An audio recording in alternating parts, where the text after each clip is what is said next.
message.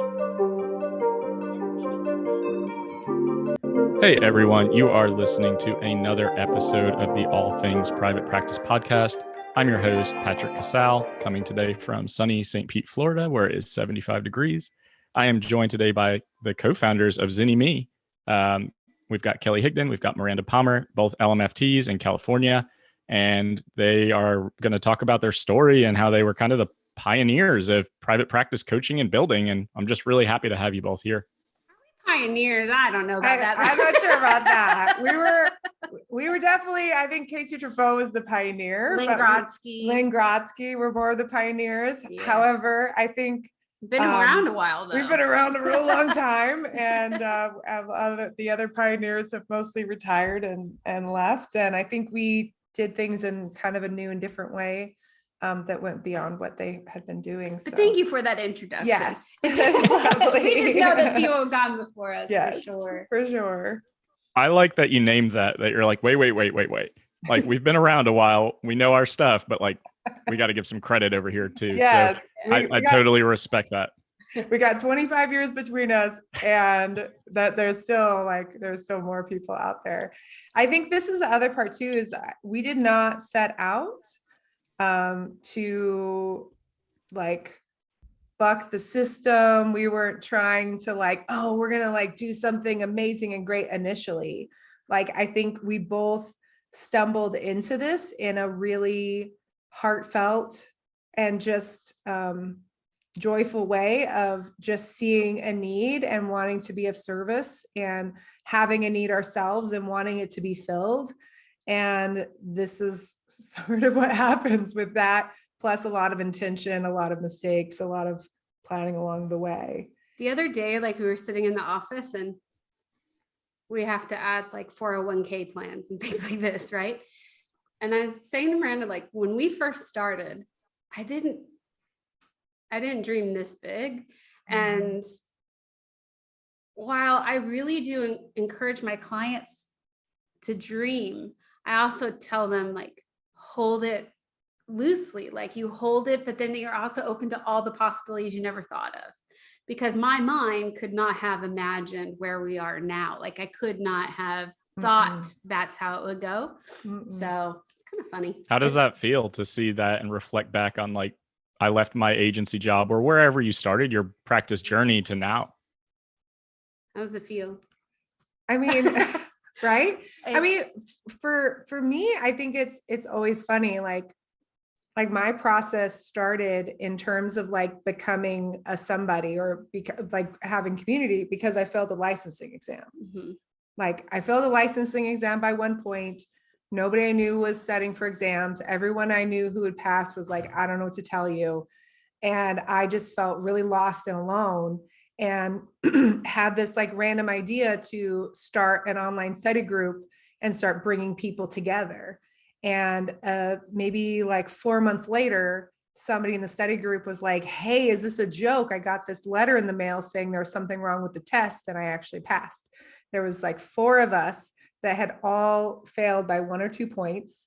And this group of like 40 people that I rounded up from the internet. I was marketing a study group. I didn't know I was marketing. You know, I was doing this, and through the process, suddenly I was like, oh my gosh, like, found out about this, would not have found out, never actually got the letter in the mail, but I called the board, and they're like, how did you find out about this? Like, this doesn't impact everyone. And they're like, but give me your name. They're like, yeah, actually you're on the list.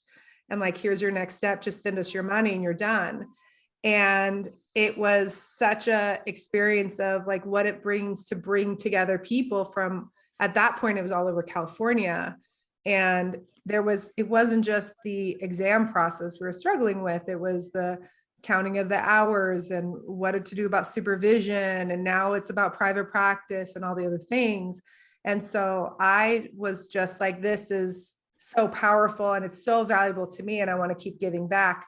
And so it really just started from there of, hey, this is a community that I need and want, and I want to provide support, and I want to give back to the people coming. And so it was just that for a long time, you know, realistically, like that was for several years, was just in that place. And I think, you know, I learned a lot about community and about how people come together and what it means to just be, other focused,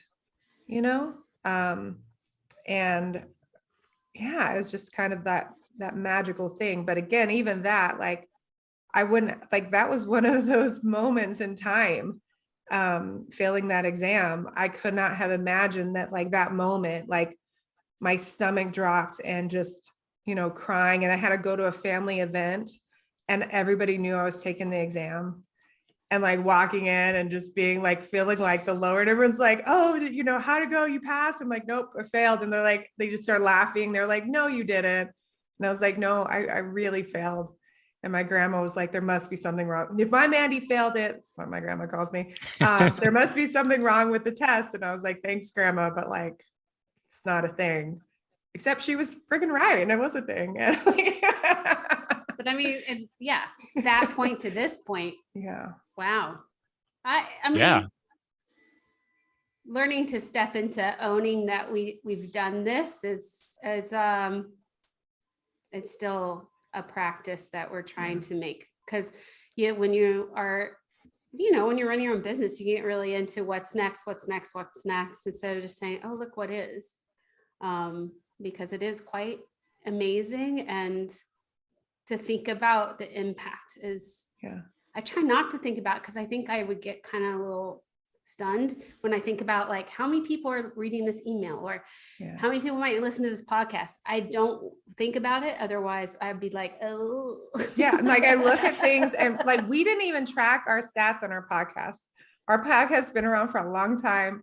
We did not track it for the first, and it's just like, oh, like there's millions of views. Like how many millions more are there? I don't want to know. Like the like, oh, this is how many people, like there's been over 100,000 people who've come through our email newsletter over the years, that like we have presented at, dozens of places and done hundreds of webinars and all of these different things. And,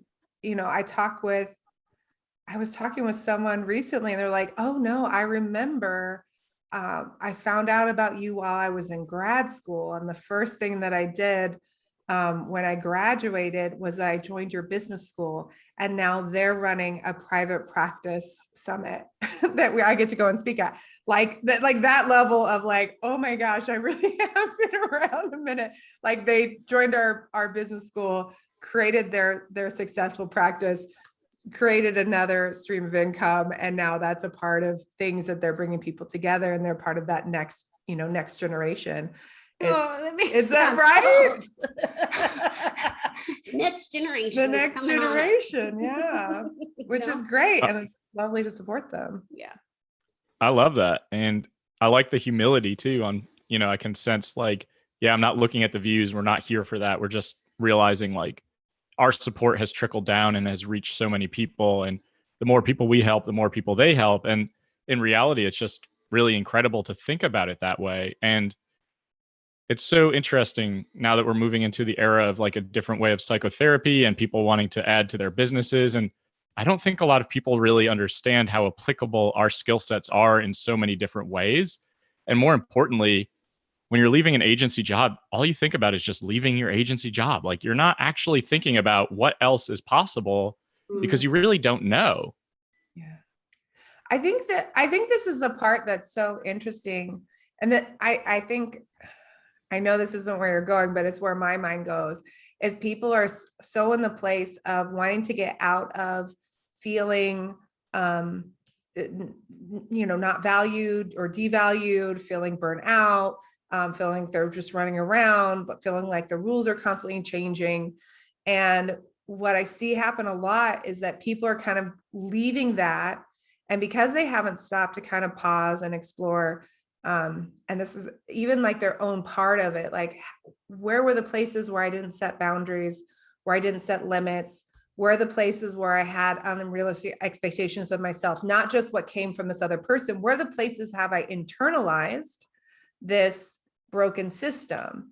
Because whether I get a job at another place, whether I start a private practice, whether I start another stream of income or 7 streams of income, the odds are that if I don't understand what just happened and heal from it, and and get some like actual like perspective of what a healthy business or a healthy position looks like, I'm going to replicate that. I'm going to build that in to every stream of income. And Which so I did, like when ZynnyMe first started. I'm a workaholic in recovery, and you know, I ended up in the hospital. So I mean, like it is that we've gone through that in our own peeling of the onion from the beginning of like, oh, that's there, and oh, that's there, and trying to find ways to really create a business that supports our health and well-being through it all, to undo and allow for that healing. Because I think one of the reasons that a lot of therapists have multiple streams of income and they have side hustles is because they're not being honest about what they need from their first hustle, from their actual main business. And instead of creating a solid, functioning, profitable business that takes care of their financial needs, they are creating these businesses that replicate, oh, I couldn't just work for the agency and be okay. I had to get a second job over here and work weekends over here and sell Tupperware over here. So now I'm going to replicate that, right? I literally sold Tupperware for a portion of I did not know you sold that. As a licensed therapist. Yeah. I didn't know you sold Tupperware. I did. I did Tupperware when I had my son, because the idea of going. I'm sorry, I can't see this. That's funny. That's why I have so much Tupperware in my house. I'm glad you weren't doing like that. Yeah, that's why I have selling that. I'm glad you weren't like selling knives door to door, like one of those ridiculous side hustles. But you're so right. Like, you know, the industry, obviously, we feel really undervalued, underappreciated. And I think there's almost an emotional abuse relationship with agency jobs where it's consistent, you know what you're going to get, but it's really damaging to you mentally and physically. And there's a detox period too when you leave those jobs and have to really, like you said, sort some stuff out and work through a lot so that you don't bring that shit into the next venture. And again, like you said, just replicate the agency environment in your own business, because that's why I think we see so many people burnt out right now, in addition to COVID and everything happening. But like, it's just like, I'm going to leave, I'm going to see 40 clients a week, I'm going to work from this perspective. And then you're like, I don't want to be a therapist anymore. I can't do this. Right. And this is the piece too, that's kind of like, it's kind of crazy making, that you have this experience of realizing like, oh my gosh, like what I was doing wasn't working. Right. But also this like strong desire of, I want to do a sliding scale like the nonprofit did. Now the nonprofit had $1 million or $7 in grants to provide that sliding scale, but I'm going to somehow figure out how to meet the people that my nonprofit with $7 million couldn't even meet, but I'm going to meet this right here. Oh, hey, you know what? There's not enough people to refer on insurance panels. Everybody's full. You know what? I'm going to stand in the gap. It doesn't matter that the fee that I've calculated would need to be 3 times what this insurance company is willing to reimburse. And instead of looking at it and going, you know, these for-profit insurance companies in 2021, do you know how, like collectively, how much profit they made? Hundreds of millions, I believe, potentially billions. 72 billion, more than Amazon. Health insurance companies, and obviously there's more health insurance companies than just one Amazon, like that's spread over several different health providers, but they made more money than Amazon during a global pandemic. And here we are as therapists not doing the math to say, you know what, if I have half of my clients are insurance and half of them are private pay, and if my math says I need to make $100 a session and the insurance company is going to give me 50, then that means that I have to charge the people who are coming in private pay 150 so that those people can subsidize the insurance company that made $70 billion. It's freaking bonkers. And again, if therapists think about dropping insurance panels or saying, you know what, that contract doesn't work for me. And let's be clear, it is not across the board. In certain states, equitable. There are amazing insurance contracts. There's amazing laws that protect therapists. The clawbacks are, you know, within a year or two, it's not a big deal. But in other states, unlimited clawbacks for, 2, 6, 10, 15 years. Just crazy things where in LA, $70, right? Reimbursement for the same CPT code that in Arkansas is 130. Where's the cost of living? Like they don't care. They don't care. Competition. It's about how many of us as therapists say yes to a contract, not understanding. And we're just like, well, this is just how it has to work. So I'm just going to figure out how to budget myself out of this. And then we have more therapists in like Debtors Anonymous and these other places feeling guilt and shame about how they didn't budget properly. Well, God bless it. Mic drop. I hope whoever's listening to that, really absorbs that, because you're so right. And I think so many times with like our bleeding heart syndrome, we want to subsidize other people's therapy, but then we can't keep our lights on. And then you're wondering, and we can't afford our own therapy. Yeah. Yeah. Well, how often do you hear that? Like, I could never pay my therapist private pay rates, and I can't charge private pay because I can't afford to pay private pay. And I'm like, well, y'all you've got to change what you're making so that you can.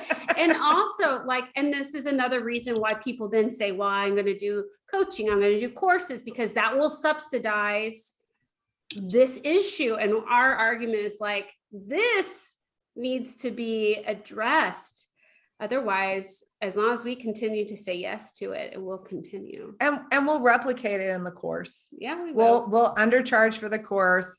We will burn ourselves out working all the hours, because the doing of the course, like putting the material together, like that's easy, but the marketing and building the community and going through the other, like all the rest of it, like people do not, they're like, oh, it's fine. It's just the beta of it. You spend 300 hours on the beta of it. And that's coming from somewhere. That's either coming from your health, your social life. That's coming from your family, your kids, your rest, your sleep. Like, it's coming from somewhere. And here we are as therapists, just in this place of, again, burnout rates are high.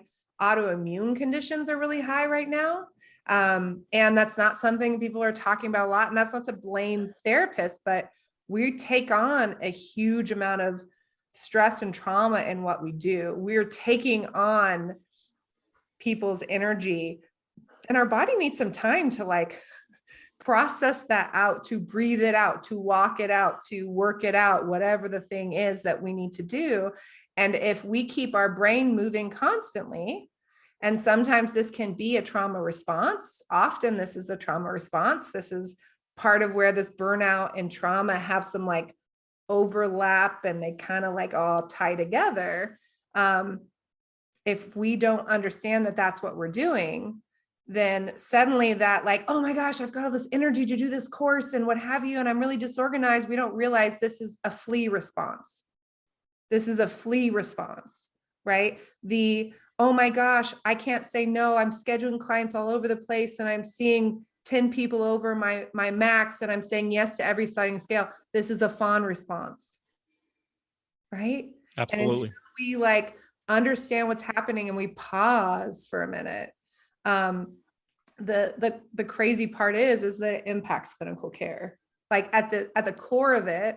And that's the other really uncomfortable thing that we don't like to think about, because we already hold so much guilt and shame that like, if we don't look at these things, ultimately our profession and our individual clients are the ones that get impacted long-term.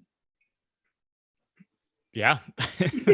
Couldn't have said it better myself. I have so many of these conversations with therapists now, my coaching and all over, and it's a lot of the same response over and over. And it's also the misunderstanding of people will pay you if they value what you offer, and you can charge any amount of money you want to charge and subsidize, by giving a few hours away or giving a pro bono slot away, or like evening the scales, so to speak, if that's really something that you want to do. And I just think that if you're going to take on 40 clients at $50 an hour and you're exhausted, and then your substance use goes way up and your mental health is deteriorating, you could really take a look at your business and step back and get really, work through your shit and figure out your rates and work a quarter of the time or work half the time, so that you can show up for your clients, and you can show up for other parts of your life, because workaholism and giving it away is so synonymous with the helping professions in general. And I mean, this has been a hard couple of years, and it's definitely being seen and felt all over the place. Yeah, for sure. I think we've watched a lot of changes in the industry since we've started, and where therapists are at in terms of knowledge, in terms of growth. And this is a new kind of phase of burnout like we've never seen before. We've been seeing the autoimmune stuff creeping up even before the pandemic. We've been seeing it a lot more. And the beginnings of burnout before the pandemic. So I think, and then a lot of the social justice issues coming up as well, like the compounding effect of timing. It's an interesting time. There was a time like when we first started where even having this conversation would set people off, like talking about a fee. Like angry. Still does. Yeah, but I feel like people at least are a lot more open to dialoguing. We've seen a lot of growth in therapists. And so I think we're at a really cool pinnacle where we could tip the scales to, as a collective, heal some of this and change what the standard or the norm is. This is a great opportunity right now for us. I think it's an interesting piece because, and this is going to sound, I'm going to stand for something that like a lot of people are going to hate. I think there are a lot of therapists that are looking at side hustles and multiple streams of income, and it is distracting them from where they really need to be. And until we figure out the core of a profitable service-based business that is sustainable, I don't think you should be going out to do the side hustle of the coaching and all the other stuff. I think that's a distraction. I think it's sort of like playing the game on your phone. I think it's this place of, we as a collective need to really heal our, that money story. And we need to heal our relationship as business owners and as creators. And once we do that, then I think it's going to open up to so many ways of having these other resources that will be effective, that'll actually be seen by people and be sustainable. But I think until people really get to the core of that stuff, it's just, they're going to have 70 unfinished projects, and they're going to have 17. Oh, I'm going to do this. Oh, you know what? I had an even better idea. Oh no, I had an even better idea. Oh no, I feel guilt and shame because I didn't finish those ideas. So I'm going to finish this idea, and I'm going to, what I need is a business partner, and this person, we're going to do this magical thing together. And we're only going to charge $50, but we're going to have all this impact. You know what? I'm going to speak at this thing. Let's talk about business partnerships. Like, yeah. Like, I'm going to do this thing, and I'm going to create this thing, and I'm going to speak at this one thing, and it's going to like take over, and it's going to take off. So I've got to do this right now and ignore my private practice. And we're like, we just know that like, this is not how it works, But I think until we kind of pause and sit and like, kind of like look at our lane and look at our area of the road and really just feel what it feels like to even just enjoy our business, even just for like 3 to 6 months, y'all, like just 3 to 6 months of hold it, of like, steady. Hey, my practice is full. I have a process. I'm seeing my clients. I was able to, I'm keeping up my bookkeeping. I have the things like streamlined, and I'm not putting anything else on myself, just for 3 months. But the amount of therapists that can do that for 3 minutes, that don't just immediately say, okay, cool, next thing. Okay, cool, next thing. That's burnout. And that's been our lesson in building ZynnyMe, of like, what is our thing? And we stay in that lane, and knowing there's lots of different things to coach on, lots of different ways. And just over the years, getting more honed in. It's taken this long to get really honed in on what do we do well, and perfecting that before we add another thing. Trust me, we have like a parking lot of ideas. They're brilliant. They're $1 million brilliant ideas, but like ultimately, what do we see as the main thing? It's business school for therapists, because therapists need some business school. They need this base level of knowledge that's going to transform every little thing that they do.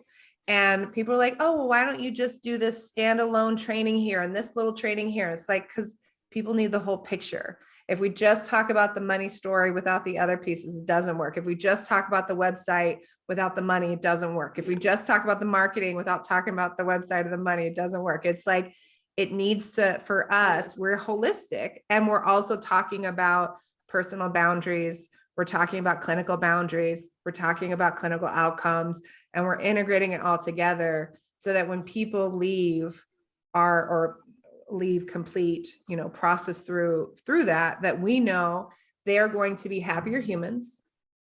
They're going to be better therapists, like exemplary therapists that get amazing outcomes that go above and beyond, that their money story is completely shifted and changed, that they build their business with ease, that they are kind and have energy for other people. Like we just know what that looks like. And it's a magical thing. And there's nothing else that does that for us, that we can do that unless we do it in this intensive and holistic way. Yeah, I love the intentionality behind that, and just being, having something that feels like a well-oiled machine, so that every time the therapist can get a very solid, very high quality experience. And I think that's really important, because there are so many people with shiny object syndrome, right? Like, I can be guilty of that because I have so many ideas all the time. My brain's always going, and my VA will check me on Mondays and be like, we're not doing anything new, right? Like, this is what we're doing. So I'm trying to get a lot better at that.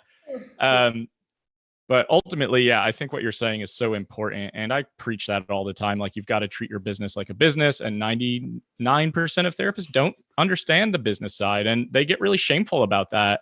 And, there's so many moving pieces, and it has to be synchronistic in terms of, like, things have to flow together, processes have to work, systems have to work. I mean, it's just so important. And you're right, everything has to be talked about. And I think if you're just focusing on one thing, it's very challenging to come away with having a good conceptualization of what this is going to look like.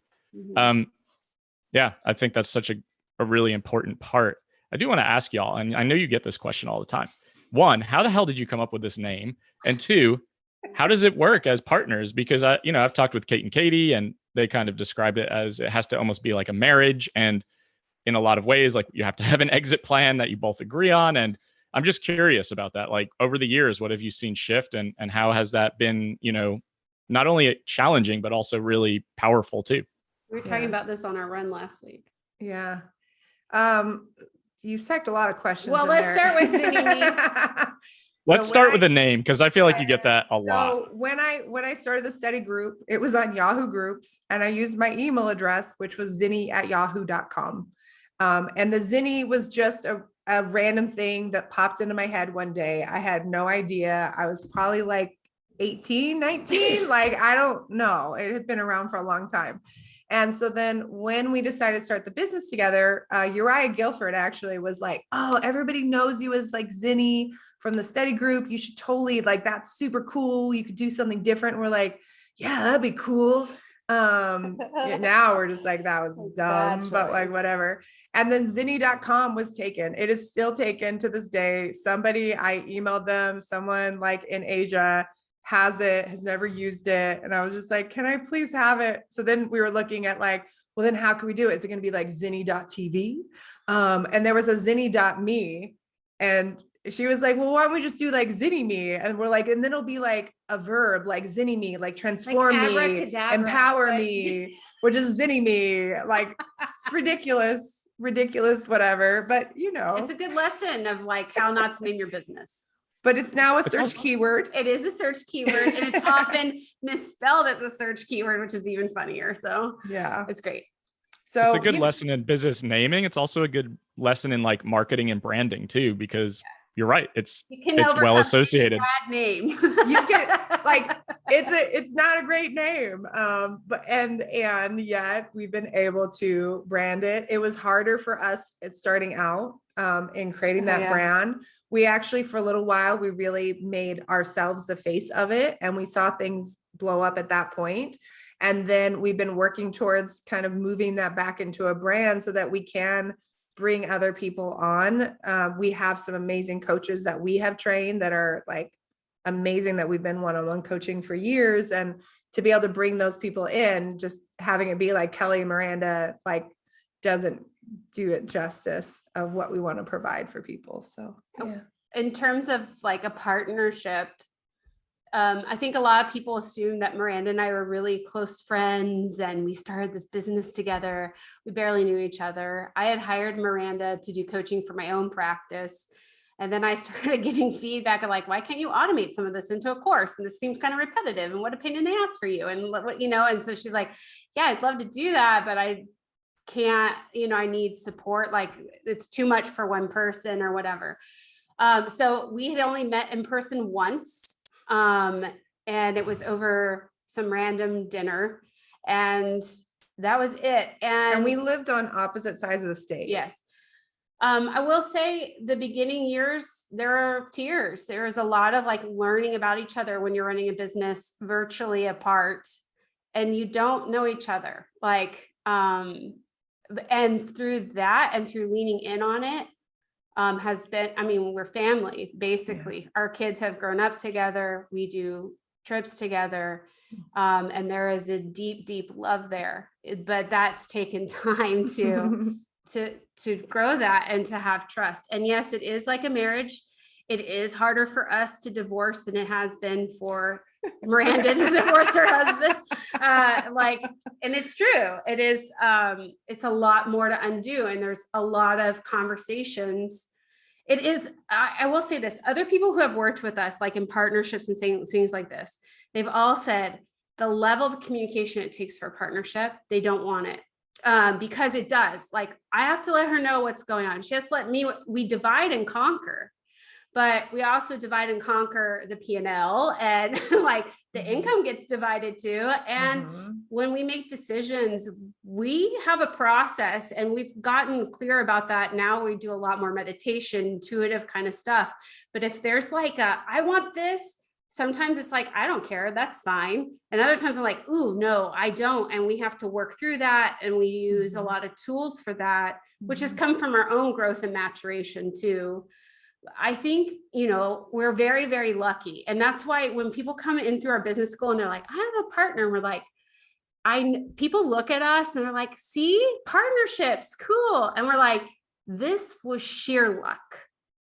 Sheer luck, or like being loved by the universe, like whatever. Something like what have you, because this should not have gone the way that it went. But we've also made a lot of effort to fostering this relationship. We put a lot into it, and a lot of like honest conversations, which we've gotten a lot better at. And I was telling Miranda, like last week we were running because we're training for a race. And I was like, you know, like I never would have thought that we'd get here, like with our business, but also with each other, of like the kind of love that we have. Like, that's my person, that's my ride or die, you know. And you have to have like really serious conversations. Okay, if I die, how are you going to take care? Like, what goes to my family, and what does that look like? I mean, it's a lot. So, we're very like, people, sometimes we're really on it about the partnership thing. We're like, do you know their credit score? Do you know how they handle money? Like, you need to know all these like things. How much money is in their bank account? And they're like, what do you mean? Or like, what's their credit score? What do you mean? You are marrying this person, you're going to have a shared credit score, and their decisions are going to impact you. And again, it's harder to divorce this person than it is to divorce a spouse. Yeah. And we have helped more therapists get out of bad business partnerships than we have helped them create great ones. And it's not because, and again, not because we're saying like, oh, it can't be done. But when we start to say, here are the steps, and here's what needs to happen, people suddenly go, oh, well, I thought it would be more like this. And we're like, no, it's like this. And they're like, I don't want that. I'm like, that's okay. But just like, know that. I think what makes partnerships amazing is when you are opposite. It adds more conflict sometimes, and there's more opportunity for misunderstanding. But the genius is that like, when I'm down, it's just like marriage. When I'm down, Miranda's up. When Miranda's down, I'm usually up. And if we're both down together, when we're like, okay, we need to time out and figure out what's going on. But like, she has strengths in technical and in branding, and I have strengths in relationships and connecting. And so being opposites has really helped us a lot. Yeah. It's really beautifully said. And I can sense how close you two are together, like just the way you talk and the way you communicate. I really love that. And, you know, I see so often, like, people want partnership because they think it's going to be less scary. People want partnership because they're like, I'm going to start this business with this friend of mine who I kind of know through grad school, because I don't think I want to start a private practice on my own. And I'm like, hell no, like, you better check in with all of the details that you just mentioned, because otherwise this is going to implode or explode. And anything, I don't say, I feel more scared because yeah. I'm responsible now also. Like, I can make a decision that plummets Miranda's life. I don't like, that's a lot more on the line than, hey, I made this for me and it plummeted me. Okay, fine. But now I've like ruined somebody else. Like, I don't want that. That's a lot. It's a lot of like, it's actually scarier, I think, in some ways. We don't want to be alone. A lot of fucking pressure. If you don't want to be alone, get some really good friends. Like, get a mastermind together. Find a mentor. You don't have to marry them. Yeah. You know, like, you don't have to do that. There's lots of ways. That's a great metaphor too, of like, just because you're lonely doesn't mean you need to get married. Like, just because you're lonely in private practice doesn't mean you need a business partner. Right. Yeah. My brain immediately just went, when Kelly was talking, like, oh, that's a good episode title. Like, just because you're alone, you know, get some friends. Like, you know, I might use that as the tagline. You know, it's so true. And I appreciate y'all sharing that light, because I think so many people coming out of school, I think it's just a scary place to think about something that you don't know what you don't know. And it would be easier to do together. And I'm like, go rent an office together. Don't go into business together. Like, this is a very different thing. And again, I'm glad you offered the school for, you know, all aspects of this, because it's the business side that people really just don't understand. Now more than ever, there are more resources than ever before on how to build a business. I mean, it used to be a paperback book and some call-in webinars. We have come a long way in terms of free resources. I mean, the amount of coaches in this industry has grown by a lot. There's tons out there, you know, so it's not like you can't get the support, is all I'm saying. It is there for you. It's ripe for the picking. Is that what they say? Yeah. And I think that's the other part. I don't know why this is popping up, but like, so, you know, therapists, we've been the worst paid master's degrees for a long time. Right. And as we've had more like art therapy, movement therapy, you know, LPC versus MFT, you just see like at the top 10 list of worst paid master degree just expands. It's just all therapists. But for a long time, chiropractic was in the top of it. And I remember I was having a conversation with a chiropractor about it, that they were the top master's degree. And I was like, why? And he said, well, you know, about 25% of what we learned in school was about how to actually do chiropractic. The other, like 75%, was how to run a chiropractic private practice. Well, what happened was, over several years, people were like, oh, wait, you know what? We want to create chiropractic schools that really go more into the holistic healing. And so they took more and more of the business side of things out. So what you've seen over time is that the income for chiropractors has plummeted, has just gone down over the years, right? And so I think that's a place, like, I wish that there was a way to fully integrate this into a master's or doctorate program. If any master's programs wants to talk to us, let us know. But like, this is the piece, when we empower therapists, it changes not just their income for this year, it changes their income for decades to come. And it changes the income of their employees for decades to come. And it changes the next generation. And it changes the quality of work that's done throughout the generation, so that it has a longer reach, because you can do better work. And I do wonder where that narrative comes from in grad school and agency work, where it's like, there's so much fearfulness and just scarcity mindset. Nobody can be successful at this. It's almost preached like private practice is too much of a risk. You are too new to the field. I see Miranda's like eyes lighting up. And I reached out to my grad school program and I was like, hey, can I come in and talk about private practice? I'll do it for free. I'd love to, share this wisdom. And they're like, nobody would be interested in that. And I'm like, but several grad school students have taken my coaching program. So that's bullshit. Mm-hmm. And this is the thing is, who are the people that are teaching at the local grad schools? There's a couple of groups. There are researchers who did not ever want to go into private practice. And then there are often people who tried private practice and failed and that are doing this.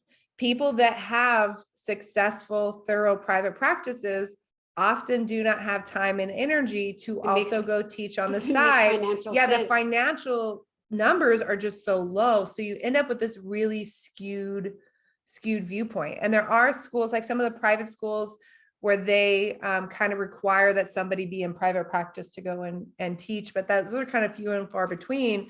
But I taught at, I had that in my, I taught at the grad school level. I mean, at the end of the day, once you graded papers and such, it was like $20 an hour.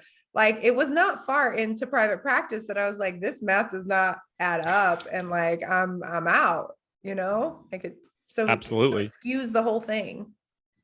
That's such good perspective. I hope people listening can hear that. And chiropractors, if you're listening, I'm sorry. I know. I was like, Miranda's like laughing a little, and I'm like, oh, some poor chiropractor's like, it's not that funny. Like, fuck, I went into the wrong schooling. The last thing that I remember this very vividly, like intensely, and the last thing that my agency job supervisor told me when I quit to go into private practice was that you'll be back in 30 days. Nobody makes it on their own.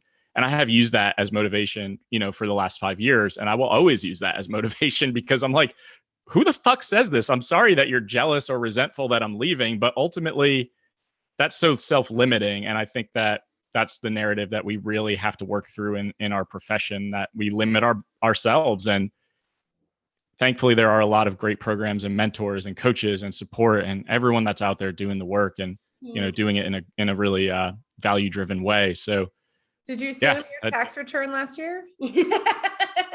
She's still a friend of mine on Facebook, so I'll post every now and again like that story, and I'm like, I hope you saw that. Like, I hope you're I hope you're reading this, and I hope you're still at that agency job. I would just tag her and say, hey, it's been more than 30 days. I think I'm good. Yeah, I think I'm okay now. I think things are looking up. So, it's a lot of limiting beliefs in our industry.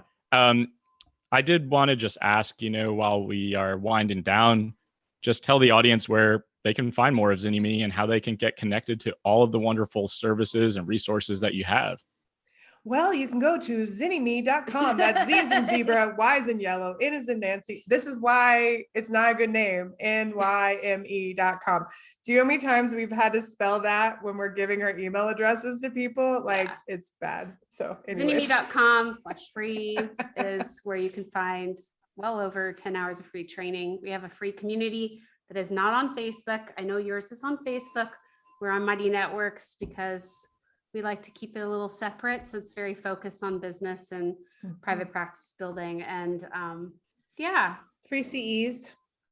Do a lot of that. Yeah. I hope you all heard that too. It'll be in the show notes where to find them. But yeah, and also I regret being on Facebook and building that group, so large on that platform. So good for you for being on Mighty Networks. And yeah, I appreciate everyone listening to the All Things Private Practice podcast. New episodes out every Monday where we're talking with industry experts about fears, failures, challenges, and triumphs, because that's the most important piece here. And just really appreciate the conversation with you two today. And I'm really glad we were able to connect. Kelly, you and I met last year, and I think you were like feeling me out, like, is this guy like a good human being? And I do appreciate the due diligence there. I mean, it means a lot. So I just want to say thank you for staying connected too. I think it's important, like when you've been around for a while, like just to be like, hey, I'm a resource. Of course, I want to like get to know you and fill you out as well. But I think it's just like, I never want, like when we started, nobody was reaching out to us to say, hey, we'd love to help you. Hey, if ever you have a question. And I just didn't want anyone else to experience that. So I try to make an effort when I see people who are new to say, hey, we're here. And when you know, like what your thing is, I would love to support that. And, you know, as you're kind of sorting through like what your niche is and all that kind of stuff, like I want to know, because I'm not for everybody and we're not for everybody. And so, yeah, I appreciated meeting you, and continue to like build those relationships, I think is important. So thank you for having us today. Thank you. Thank you. And this episode will air in a couple of weeks. So we will have the show notes ready, and y'all can find Miranda and Kelly at ZynnyMe.com, and you'll learn how to spell it too. Thanks, y'all. Thanks.